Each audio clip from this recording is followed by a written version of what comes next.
Hi friend, good morning. আমার নতুন এক ভিডিওতে সবাইকে ওয়েলকাম। দেখো, আমি এখনও ঘুম থেকে উঠতে পারিনি। এত ঠান্ডা, লেপের ভেতর থেকে বেরোতেই ইচ্ছা করে না। তাও কিছু করার নেই, বাড়ির বউদের তো আর শুয়ে থাকলে হবে না, কাজ তো করতে হবে। দেখো, আমি ছাদে চলে এসেছি। এসে জামা কাপড়গুলো সব মিলিয়ে দিলাম। নিচে এসে মা চা করে দিয়েছিল, চা দুটো মুড়ি খেয়ে নিলাম।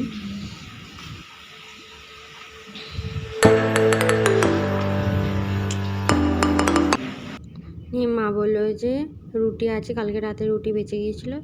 মা বললো যে এই কুকুরের বাচ্চাগুলোকে খেতে দিতে এখানেতে। ওদের মা ওদিকে এখানে রেখে দিয়ে চলে গেছে।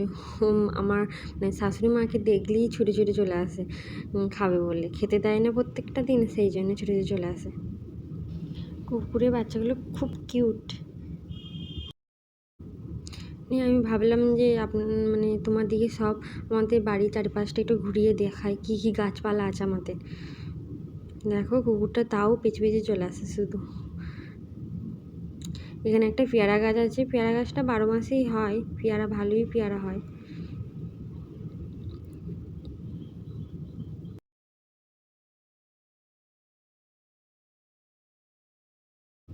এখানে অনেক ছোট ছোট পেয়ারা গাছের চারা বেরিয়েছে। কুকুরটা আবার চলে এসেছে। এখানে অনেক ফুল গাছ লাগানো ছিল, কিন্তু মরে গেছে অনেক ফুল গাছ। বাবা ফুলকপি লাগিয়েছিল বাবা, কিন্তু হয়নি কোথাও। জানি না কেন, মাটিটা খারাপ বলে হয়তো। টমেটো বাবা এখানেতে টমেটো গাছও লাগিয়েছে, কিন্তু টমেটো তো হয়েছে। মা বললো আনাজগুলো সবজিগুলো কেটে দিতে, দুপুরে কি রান্না হবে, তাই আমি বাঁধাকপি কাটছিলাম। এখানটাতে দেখো, আমার শাশুড়িমা ভাত বসিয়ে দিয়েছে। আমাদের উনুনেই রান্না হয়। ভাত নিয়ে চলে এলাম রোদে, বসে বসে এবার ভাত খেয়ে নেবো। মা আজকে রান্না করেছিল শাক ভাজা, ডিম ভাজা, মুসুর কলাইকে বেটে পেঁয়াজ দিয়ে বড়া করে দিয়েছিল। তারপরে ডিমের ঝোলও হয়েছিল, আমি নিয়ে নিকো। তারপরে বাঁধাকপি ঘন্ট হয়েছিল, আমি নিয়ে নিকো।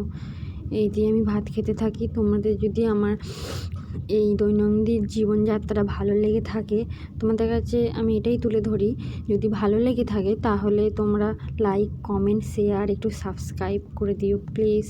আমার একটু পাশে থেকো সবাই।